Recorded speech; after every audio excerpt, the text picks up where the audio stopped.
ये बेच दिया मैंने, बेच दिया। ये बगीचा आप जो आप देख रहे हैं ये 5 लाख में बेच दिया। जंग वही जीतता है जो आखिरी तक लड़ता है। नमस्कार दोस्तों, स्वागत है आपका माय किसान दोस्त यूट्यूब चैनल पर। जैसा कि किसान भाइयों आप देख रहे होंगे मेरे पीछे काफी शानदार पपीते की बाग खड़ा है और यहाँ सभी पौधों पर लगभग 1 कुंटल से ज्यादा पपीते लगे हुए हैं। और पपीते की खेती में आपने काफी सारे वीडियो देखे होंगे जिसमें आपको बताया गया है कि पपीता की खेती करने से किसान भाई लाखों करोड़ों रुपए कमा सकते हैं। क्या सच में ये संभव है? संभव है तो कैसे इसमें अच्छा प्रॉफिट लिया जा सकता है, किस समय इसकी खेती करनी चाहिए, किन चीजों से इसका नुकसान हो सकता है और कैसे किसान भाई अधिक से अधिक फायदा पपीते की खेती में ले सकते हैं। आज इन सभी बातों को हम विस्तार से जानेंगे क्योंकि आज हमारे साथ अनुभवी किसान है जो पिछले 3-4 सालों से पपीता की खेती कर रहे हैं। हम उन्हीं के बाग में खड़े हैं। आज हमारे साथ नर्सरी वाले भैया भी है जो काफी समय से किसान भाइयों को पौधे दे रहे हैं और काफी सारी कंपनियों के पौधे अभी तक उन्होंने दिए भी हैं। साथ ही जिस कंपनी के यहाँ पर पौधे लगे हुए हैं उनके कंपनी के व्यक्ति है वो भी यहाँ पर है। आज मुझे तीनों ही लोग एक साथ मिले हुए हैं, ब्रह्मा विष्णु महेश, यानी किसान, नर्सरी वाले और कंपनी वाले। तो इनसे हम निचोड़ निकालते हैं और जानते हैं कि कैसे किसान भाई पपीता की खेती करके अच्छा फायदा ले सकता है। तो चलिए दोस्तों शुरू करते हैं। तो हमारे साथ किसान भाई मौजूद है। सर आपका जो परिचय है वो हमारे सभी किसान भाइयों को दीजिए। मेरा नाम मुकल्लाल साहू जी, ग्राम गोमाना जी, तहसील छोटसाड़ी प्रतापगढ़ जी का हूँ मैं जी। हाँ। तो सर साहू जी आप मुझे बताइए कि आप कितने सालों से पपीता की खेती कर रहे हैं?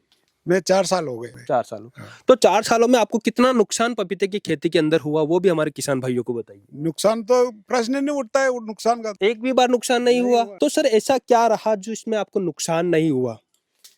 सबसे पहले तो पौधे अच्छी क्वालिटी के लो जी, नकली मत लो जी, ये नकल करने वालों से सावधान रहो। जी। मैं पौधे इतने में दे दूंगा, सस्ते भी देख लेते हैं किसान जी, के, सस्ते मिल रहे हैं इनसे ले लो, तो उनको नुकसान भुगतना पड़ता है। जी, हमारे गांव में 4 बीघे का प्लाट सागना पड़ा। जी। मैं वहाँ रोड पर था तब बता रहे थे कि वहाँ पर 4 बीघे का जो खेत था पपीते की वो खेती खराब हो चुकी थी। उनको मतलब जो लागत थी वो भी नहीं मिली।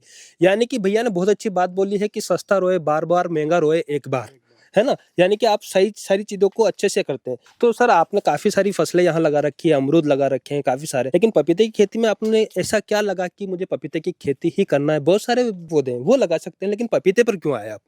पपीते की देखो कम लागत की खेती है जी, और 1 साल भर की खेती है, जी, तो उसमें क्या है कि जमीन भी नहीं बिगड़ती। बाद में 1 साल भर बाद में अपन हक जोताई कर सकते हैं। जी, अमरूद वगैरह वगैरह उन्होंने ये लंबा प्रोसेस है, जी। 10 साल 15 साल, तो उसमें क्या है कि खरपतवार अधिक हो जाते हैं, जमीन बंजर हो जाती है, इसलिए अच्छा। ये 1 साल भर की है और अच्छी बेनिफिट मिलता है। जी, यानी कि ये नगदी फसल किसान भाइयों आप मान सकते हैं कम समय कम खर्चे में अच्छा प्रॉफिट किसान भाई कमा सकते हैं। तो सर यदि आपने बताया खर्चे की वाली बात, तो पपीते की खेती में कितना खर्चा आता है? खर्चा बहुत नाम मात्र का आता है। जी, हाँ। फिर भी एक अंदाज कितना आ जाता है सर? ये मान लो 1 बीघे में 10-20 हजार रुपए। 10-20 हजार, यानी हाँ। कि एकड़ की बात करें तो 25,000 रुपए प्रति हाँ, एकड़ खर्चे हाँ। में आपका काम है। काम हो और जाएगा। कमाई की बात करें तो 1 बीघे में कमाई कितनी हो जाती है? कमाई तो यही मान लो अब 3 लाख 4 लाख 5 लाख। तो यहाँ पर बीघे में कमाई आपने सर से सुनी, साथ में कमाई कैसे की जाती है उस पर भी मैं आऊंगा। उससे पहले हमारे साथ डॉक्टर साहब मौजूद हैं और उनसे जानते हैं कि कैसे अच्छी कमाई हो सकती है। सर स्वागत है आपका। आपका थोड़ा सा परिचय हमारे दर्शकों को एक बार फिर से दे दीजिएगा। बिल्कुल, मेरा नाम डॉक्टर विवेक शर्मा, जहांगीर नर्सरी बराड़ा, नीमच मध्य प्रदेश से हूँ मैं। जी, और हमारी बराड़ा में नर्सरी है पपीता प्लांट की। जी, और हम पपीता के पौधे पूरे भारत में अच्छे G9 F1 हाइब्रिड वैरायटी के सप्लाई करते हैं। जी। डॉक्टर साहब सबसे बड़ी बात मैं आपसे ये पूछना चाहता हूँ, जैसे कि भैया तो बोल रहे हैं मुझे 4 सालों में कोई नुकसान नहीं हुआ, लेकिन जैसे मैं गांव के अंदर एंट्री हुआ उन्होंने बोला कि हमने तो वो मतलब पूरा बगीचा 4 बीघे का जो बगीचा था उसको खत्म कर दिया। ये क्या चीजें थी? बिल्कुल, भैया ने बोला तो इसके लिए कुछ बातें हमें ध्यान रखनी पड़ेगी किसान भाइयों। जी, सबसे पहले आता है समय। जी, सही समय पे हमें बगीचा लगाना रहता है जी, और सही वैरायटी के F1 हाइब्रिड के पौधे हमें लेना रहता है। जी। 2 सबसे मेन बातें रहती है। हम्म। उनका अगर हम शुरुआत से ध्यान दे देंगे तो फिर दूरी सही रख के दवाइयों का स्प्रे वगैरह करके हम सक्सेस की तरफ जा सकते हैं। जी, तो क्या जिसने लगाया था उसने सही पौधे का चयन नहीं कर रखा था? उसका हम ये बोल नहीं सकते, कहीं से और जगह से लाए तो क्या हुआ, कमी क्या रही, उसका कारण तो नहीं बता सकते। जी, लेकिन भैया ने जो प्लांट लगाए ये बिल्कुल G9 रेड लेडी F1 और रेड बेबी F1 वैरायटी के प्लांट थे, जी, ओरिजिनल। अगर हमारी नर्सरी से लिए प्लांट जी। तो ये तो आप निश्चिंत रहिए, पौधे की वैरायटी की तो 100% गारंटी और जिम्मेदारी हमारी रहेगी। जी, आपने बहुत बड़ी बात बताई। तो सर हमारे किसान भाइयों को ऐसे पता नहीं चलेगा कि F1 क्या है, G9 पौधा क्या है। मान लीजिए कि आज आपकी नर्सरी से पौधे ले रहे हैं, उनको 100% अच्छा मिल रहा है कि उन्होंने जो पौधा लगा रखा है या फिर आपके साथ लेने के बाद जो लगाया है वो G9 दिखे, उनको हमारे वीडियो के माध्यम से हम दिखाना चाहते हैं कि कैसे वो पौधों की पहचान कर सके sir. Red lady, red baby variety के प्लांट तो हम बिल्कुल शुरुआत में ही पता कर सकते हैं। जब जी। नर्सरी से लेंगे हम्म, तब भी कुछ क्लू मिलते हैं जी। जिससे अपन पता कर लेते हैं। जी। वह 60 दिन बाद जब फ्लोरिंग आएगी तब 100% आपको सिक्योर हो जाएंगे कि आपको मिक्स वैरायटी के प्लांट नहीं मिले हैं। जी। क्योंकि रेड लेडी और रेड बेबी में मादा और उभयलिंगी दो ही पौधे निकलते हैं। अच्छा। और इनिशियल स्तर पे अगर आप पता करना चाहते हैं तो नॉन सीड्स के जो रेड लेडी और रेड बेबी में इनके ऊपर जो थायरम का कवरिंग करके जब कंपनी देती है हमें सीड, जी। तो जो फंगिसाइड से ट्रीटेड रहता है वो सीड काफी समय तक 2-3 महीने तक गलता नहीं है। ओके। वो हम जब डालेंगे तो वो उसकी बर्ड उसमें रहते ही हैं। तो आप जब आप प्लांट लगाओगे तब आप चेक करोगे तो रेड लेडी में गोल्डन कलर के सीड का कवर मिलेगा महत्वपूर्ण बात डॉक्टर और साहब बता रेड रहे हैं। बेबी में जी। रेड कलर का। जी, ये एक तो मुख्य बीज की वहीं से पहचान हो वहीं से जाती है। पहचान होगी। मुझे ये जानना है कि अभी जो किसान भाई पपीता की खेती करने की सोच रहे हैं तो उनको कौन सी किस्म के या कौन सी कंपनी के पौधे लेने चाहिए जिससे उसको ज्यादा से ज्यादा प्रॉफिट मिल सके और कम से कम नुकसान हो पाए। बिल्कुल नो न्यू सीड्स सबसे ट्रस्टेड वैरायटी में रेड लेडी, जी। रेड बेबी जी। और VNR की वैरायटी में भी नई आई है, उसमें अमीना और शबनम। जी। ये दोनों भी अच्छी वैरायटियां हैं। जी। चारों वैरायटी से किसान अपने अनुसार, कुछ इनके सबके अलग अलग स्पेसिफिकेशन है। जी। जैसे रेड लेडी को अपन एक्सपोर्ट बाहर भेज सकते हैं, छिलका मोटा है, खराब नहीं होता है। जी। और अमीना शबनम लोकल मार्केट में अगर हमको बेचना है जी। तो लोकल वालों के लिए अमीना शबनम भी लगा सकते हैं वो। जी। और रेड बेबी में फ्रूट की साइज 1 से 1.5 किलो रखी है और काफी फ्रूट आते हैं उसमें। जी। तो किसान भाई अपने निर्णय ले सकते हैं जी। विवेक से कि हमें कैसा करना। अगर जैसे महाराष्ट्र की तरफ और गुजरात की तरफ हम जाते हैं तो वहाँ 4000-5000 प्लांट लगते हैं जी। और उनको अपना माल दिल्ली भेजना रहता है। ओके। तो वो रेड लेडी से दूसरी वैरायटी की तरफ नहीं जाते हैं ताकि और खराब खराब नहीं हो। जी। और हमारे नीमच मंसूर एरिया में 1500 प्लांट लगाते हैं। जी। तो वहाँ VNR की वैरायटी भी ट्राई कर सकता है किसान। जी। बढ़िया, दोनों वैरायटी लोकल मार्केट में यहाँ नजदीकी हाँ। जहाँ ज्यादा ट्रांसपोर्ट खर्चा नहीं आ रहा है हाँ। वहाँ दूसरी वैरायटियों पर जा लगा सकता सकते है। हैं। लेकिन जहाँ पर आपको लंबी दूरी पर भेजना है उसके लिए आपको रेड लेडी पे ही आना हाँ, होगा। और दूसरा ये भी कर सकते हैं आप, 1000 प्लांट लगा रहे हैं तो 600, 200, 200 जी। 3 वैरायटी की तरफ भी आप जा हाँ, सकते तीनों हैं। तरह से। ये रेड बेबी का प्लांट है, ये माता। अच्छा, ये रेड मादा, बेबी, हाँ, इसकी क्या विशेषता रहती है सर? इसकी विशेषता है गोल आकार का फल बनेगा इसका। जी। और इसमें सेटिंग बहुत अच्छा आती है। जी। नीचे से आप देख रहे हैं जैसे सेटिंग इस बर्ड पे भी 1, 2, 3, 4 जी। फ्लावर ड्रॉपिंग की समस्या कम रहती है और सेटिंग बहुत अच्छा। और अच्छा। आप किसी भी फल को देखेंगे 1 से 1.5 किलो का फल है, इसी का उभयलिंगी प्लांट है। मतलब 1 कुंटल से तो ऊपर ही। 1 क्विंटल से ऊपर, ये 1.5 कुंटल 2 कुंटल तक जाएगा। अभी ऊपर चल रहा है सर इसकी। अच्छा, इसकी प्रक्रिया। चलती रहेगी। हाँ, प्रक्रिया चल रही है और किसान भाई हमारे बहुत एक्टिव है। जी। इसको ये मई जून के बाद बारिश में भी ले जाएंगे। अच्छा, बारिश में क्या कॉन्सेप्ट रहता है सर? बारिश में किसान भाइयों जो मई तक हम जितना पैसा कमाएंगे, अगर मई जून में हम बगीचे को बचा लेते तो जून जुलाई में उतना सेम पैसा अपने को मिल जाता। अरे वाह, क्या बात बताई डॉक्टर साहब ने। मतलब ये बहुत ही किसान भाइयों के लिए एक बार फल उठाने के बाद फिर पैसा कमाना, 1 क्विंटल माल ये बड़ा सीक्रेट है किसान भाइयों। में वीडियो के अंत में डॉक्टर साहब से इससे पूछूंगा। पहले हम पौधों की जानकारी ले लेते हैं कि कौन कौन से किस तरीके से दिखते हैं। ये एक्स्ट्रा कमाई वाली बात के लिए आप लास्ट तक रुकिएगा जी। ये इसका उभयलिंगी प्लांट है रेड बेबी का। इसमें साइज थोड़ी लंबी रहती है, साथ में इसमें एक सेटिंग की थोड़ी सी समय ड्रॉपिंग का आता है। अच्छा। हाँ, ये जैसे इसमें ड्रॉप हुए और फिर ऊपर सेटिंग हो रही है जी। नीचे अच्छी सेटिंग हुई, थोड़ा बीच में ड्रॉप हो गई क्या डॉक्टर साहब? हाँ, ये फ्लोर ड्रॉपिंग का इसमें उभयलिंगी में थोड़ा आता है, रहता है। हाँ, जी। ये नर और मादा दोनों से मिलकर बनाया गया है। ओके। नर में चूंकि फ्लावर ही आते थे जी, तो उसको मादा के साथ क्रॉस करके बना के, तो ओवरऑल वैसे किसान भाई ने यहाँ पे 70+ kg माल ले लिया। अच्छा, इसका ये कि ये बिकने में बहुत अच्छा है। मार्केट में इसकी डिमांड ज्यादा रहती है। लंबे आकार के फल को जी ज्यादा पसंद करते हैं। अंदर से बिल्कुल रेड लेडी में लाल निकलता है जी।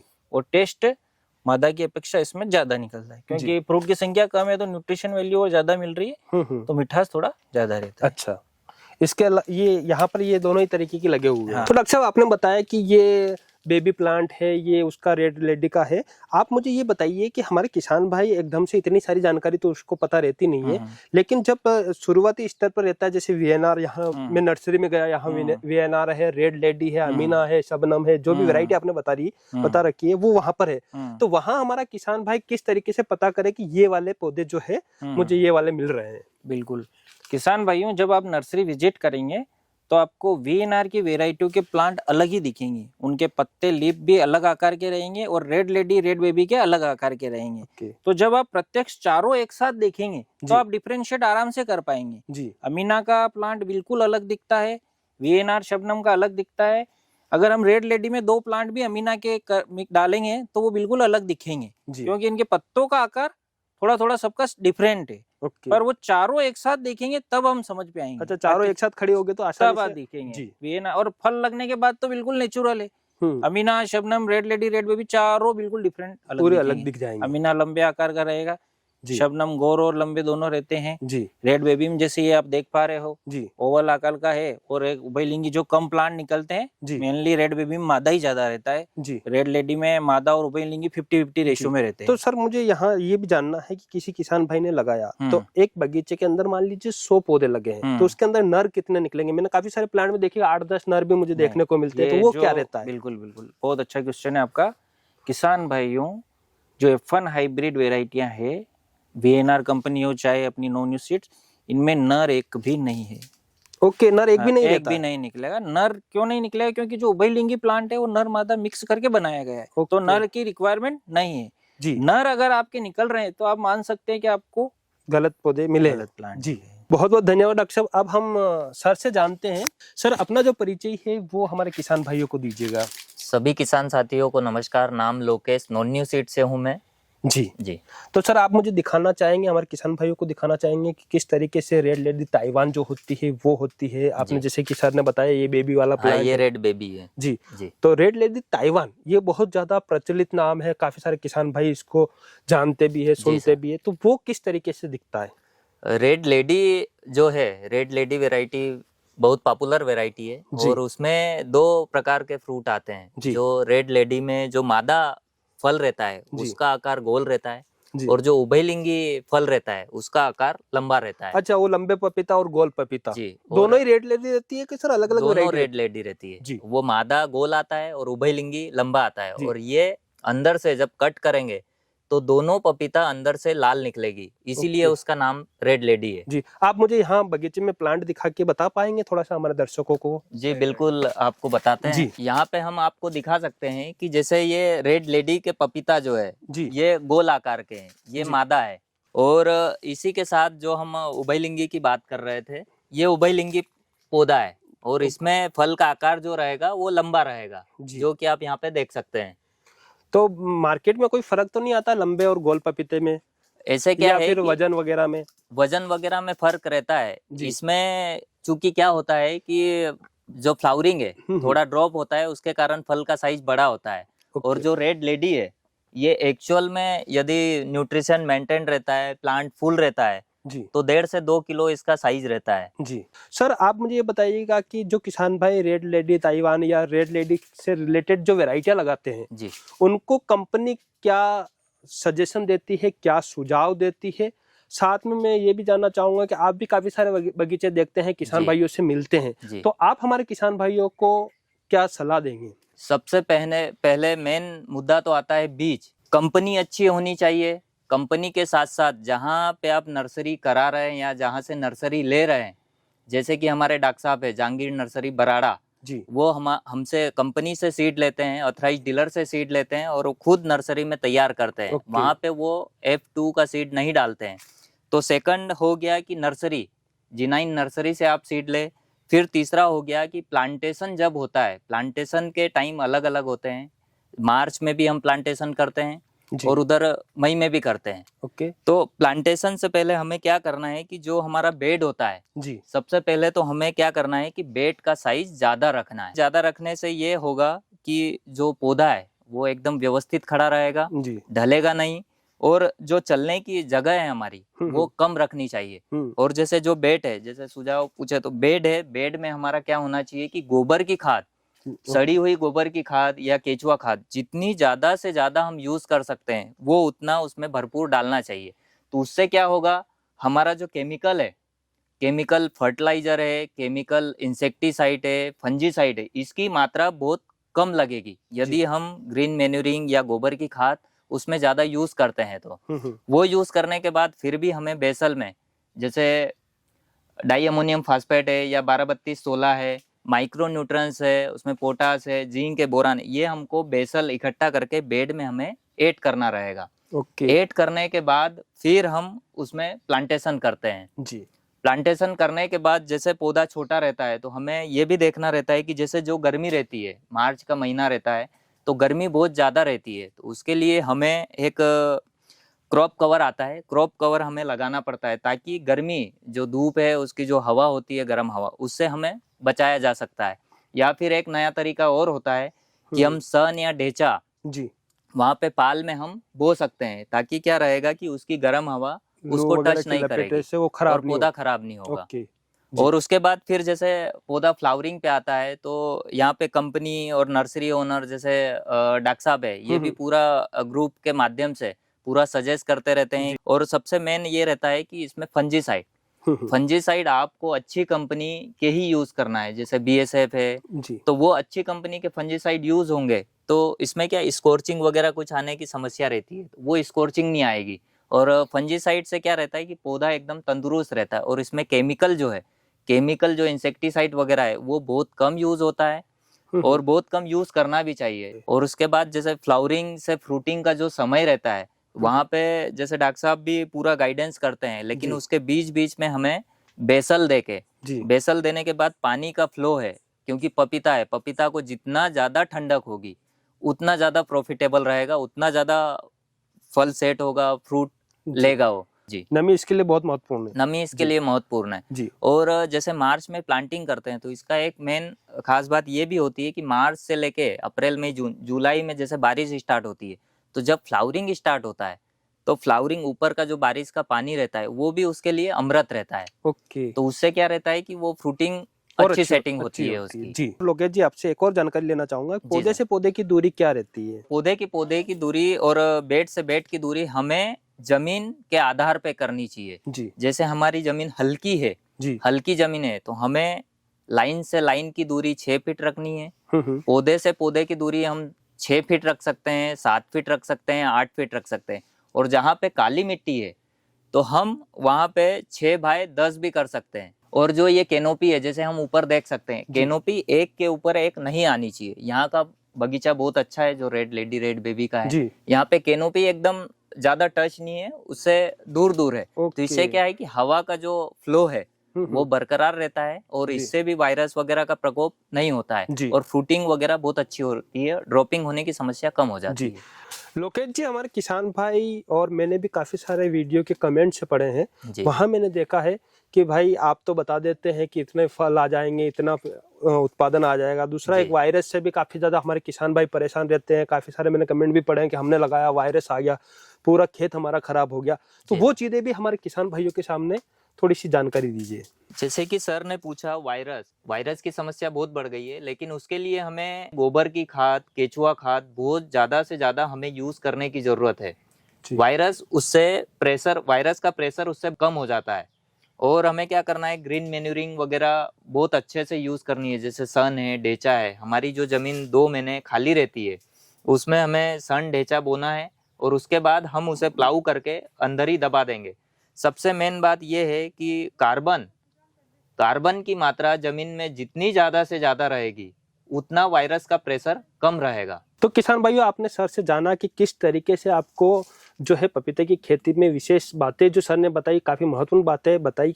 लेकिन अब सबसे बड़ी बात आती है, किसान भाई सब कुछ कर लेगा लेकिन पैसे कितने मिलेंगे और कैसे मिलेंगे? डॉक्टर साहब ने एक चीज और बताई थी कि ये बगीचा खत्म होने के बाद भी पैसे कमा सकते हैं, वो भी हम जानने वाले हैं कि डॉक्टर साहब ने एक और अच्छी सीक्रेट बात भी बताई थी कि उसमें बहुत अच्छी कमाई होती है। किसान भाई से भी उस बारे में जानेंगे कि कमाई होती कैसे है और लोग जो है, कुछ किसान बहुत अच्छा कमा लेते हैं और कुछ किसान नहीं कमा पाते हैं, वो क्या है वो भी हम जानते हैं। लेकिन सर से हम जानते हैं कि सर, मान लीजिए कि हमारे किसी किसान भाई ने आपसे पौधे ले लिए, तो आप उनका सपोर्ट कैसे करते हैं? नए किसान, उनको तो कुछ पता नहीं है, पौधे लेने की बात दूर, जब कोई किसान हमसे एक बार कांटेक्ट करता है जी, तो जैसे ही वो हमको कॉल करता है, सबसे पहले हमने जो ग्रुप बना रखे व्हाट्सएप, उसमें हम फार्मर को जोड़ लेते हैं। ओके, पहले जैसे अभी चल रहा है, जिनके भी कॉल आते हैं हम उनको ग्रुप में जोड़ लेते हैं और ट्रेनिंग सेशन उनका चालू हो जाता है। ठीक है। फिर उस ट्रेनिंग सेशन के आधार पे जो किसान हमसे जुड़ते हैं, प्लांट लेते हैं, उनका ग्रुप हमने अलग बना रखा है।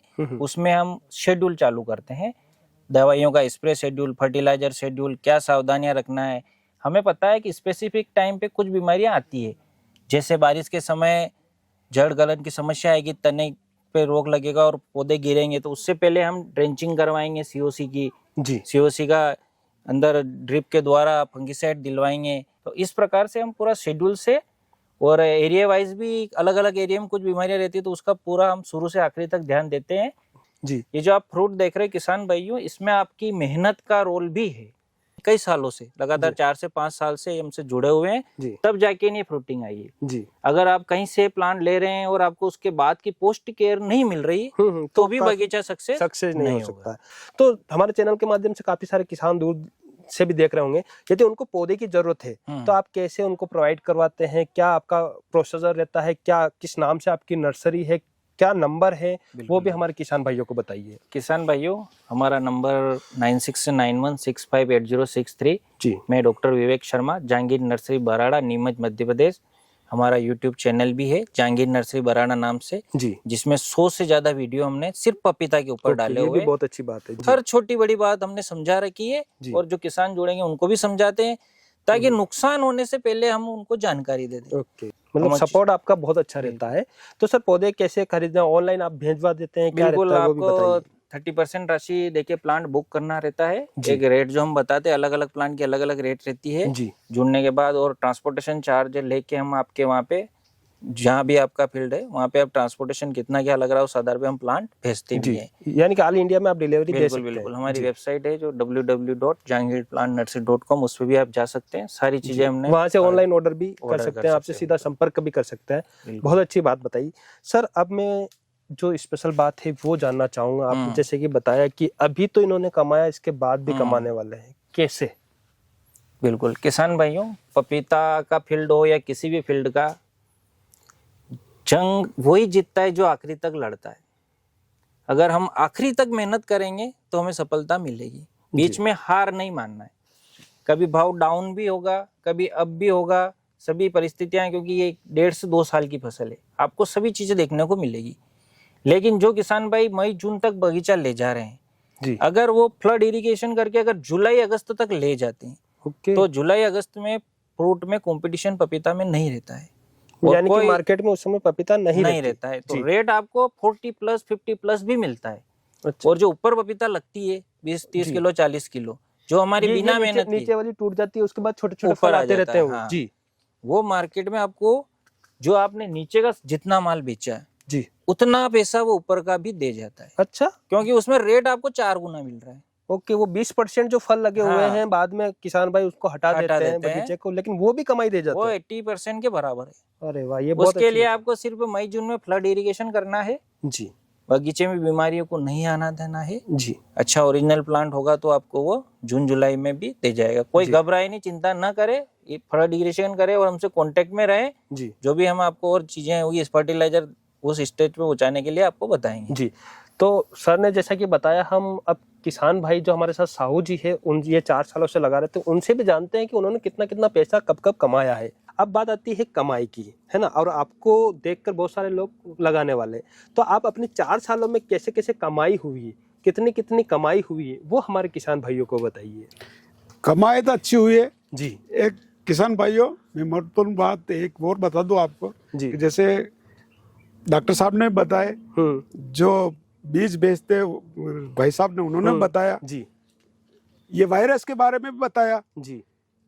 मैं दवाई का उपयोग बहुत कम करता हूँ। अच्छा। कैसे करता हूँ जी, कि इस पपीते में पिलाई का बहुत ध्यान रखना पड़ता है। अच्छा, पिलाई तो आपके ये वायरस नहीं आएंगे। अच्छा। पिलाई का इसमें महत्वपूर्ण ये है कि सुबह की टाइम पानी पिलाओ इनको, जब खेत ठंडा रहे जी। अगर पूरा दिन भर वो तपेगा, जमीन गर्म हो जाएगी, आप पानी पिलाएंगे तो आप पानी वहाँ पैर रखेंगे तो आपका पैर जलने लग जाएगा। सही बात है, इतनी गर्म होती है जी। तो वो जड़ें खराब होगी, विकसित नहीं होगी तो आपके अनेक तरह के वायरस पैदा होंगे। सर ने बहुत ही महत्वपूर्ण बात बताई है सिंचाई को लेकर। किसान भाइयों ये आप हमेशा याद रखिएगा कि सुबह सुबह अर्ली मॉर्निंग इसकी सिंचाई करनी है। तो सर आप 4 सालों से लगा रहे हैं, हम 4 साल को थोड़ा सा रेशा जानना चाहते हैं कि मतलब बीघे के हिसाब से बता दे, एकड़ के हिसाब से बता दे, कितनी कमाई आपकी हो जाती है? कमाई है मान लो ये मैं डबल बार करता हूँ। डबल बार? हाँ जी। डॉक्टर साहब विवेक जी ने बोला कि आप कैसे क्या करते हो। जैसे कि मैंने ये 600 प्लांट लगाए, ठीक है, तो ये मैंने 5 लाख रुपए में बेच दिए। 600 पौधे 5 लाख में बेचे जी। कितनी तो जमीन में आए सर ये 600 पौधे? ये करीबन 1.5 बीघे में। 1.5 बीघे में 5 लाख की कमाई आपने की है। हाँ। और मतलब ये बेच दिया मैंने। बेच दिया ये बगीचा आप जो आप देख रहे हैं ये 5 लाख में बेच दिया। तो किसान भाइयों आप यहाँ देख सकते हैं ये बगीचा 5 लाख में बेच दिया सर ने। अब वो 20% वाला डॉक्टर साहब बता, ये मई महीना का लास्ट कॉन्टेक्ट है मेरा। अच्छा, मई तक उसको उठाना है? हाँ जी। मई के बाद में जो फ्लोरिंग ये ऊपर की रह जाएगी जी, इसमें जैसे 20 किलो 30 किलो 35 किलो पपीता, अब जोड़ लो आपके 600 पौधों में से 20 किलो मान लो जी, तो कितना माल बनेगा? 100 क्विंटल बनेगा और 50 की रेट ही मान लो तो कितने बन रहे? सही बात है। तो मैं डबल पैसे इस तरह कमाता हूँ। अच्छा, 1.5 बीघे में लगभग ये 5 लाख तो अभी इन्होंने कमा लिए, ज्यादा नहीं मान लो तो 2-2.5 लाख रुपए भी बाद के मान लो तो भी 7-8 लाख रुपए की कमाई किसान भाई कर सकता है। और आप ये पिछले 2-3 सालों से कर रहे हैं जी। बहुत ही अच्छी जानकारी आपने बताई। आप हमारे किसान भाइयों को हमारे चैनल के माध्यम से क्या संदेश देना चाहेंगे? देखो ये पपीता की खेती बहुत खर्चा कम लगता है और पपीते से कोई ये जमीन खराब नहीं होती और उपजाऊ होती है। आप पपीते की खेती ले लोगे उसके बाद में कौन सा भी माल बोओगे तो आपको दुगुना बेनिफिट मिलेगा। ये खर्चा कम है, इसमें बेनिफिट ज्यादा है जी। तो सर आपने बहुत अच्छी जानकारी हमारे किसान भाइयों को दी है। और किसान भाइयों यदि आपके कोई सवाल है तो आप नीचे कमेंट कर सकते हैं। नर्सरी वाले भैया जाएंगे, नर्सरी के जो नंबर है वो स्क्रीन पर आपको दिखाई दे रहे हैं, आप वहां संपर्क कर सकते हैं। डिस्क्रिप्शन में मैं बाकी डिटेल में आपको दे दूंगा। और महत्वपूर्ण बातें इस पूरे वीडियो के दौरान हमने देखी कि एक तो सही जगह से पौधे को आपका चयन करना है, सही जगह से खरीदना है, सही समय पर लगाना है, साथ ही आपको खाद उर्वरक का ध्यान रखना है, कैसे वायरस से आपको बचना है, साथ ही लास्ट तक लड़के, डॉक्टर साहब ने बताया कि जंग वही जीतता है जो लास्ट तक लड़ता है, यानी कि कमाता वही है जो लास्ट तक मेहनत करता है। तो किस तरीके से आप कम पैसा लगाकर अधिक मुनाफा कमा सकते हैं, इस वीडियो में मैंने आपको बताने की कोशिश की है। और उम्मीद करता हूं दोस्तों कि आज का यह वीडियो आपके लिए निश्चित ही महत्वपूर्ण होगा। वीडियो अगर आपको पसंद आता है तो इस वीडियो को ज़्यादा से ज़्यादा किसान भाइयों तक शेयर करें ताकि वो भी अपने जीवन को सफल बना सके, खेती के बारे में उनको भी जानकारी बढ़ सके। आज के वीडियो को यहीं समाप्त करते हैं। जल्दी मुलाकात करेंगे एक नई जानकारी के साथ एक नए वीडियो में। तब तक के लिए जय भारत, जय किसान।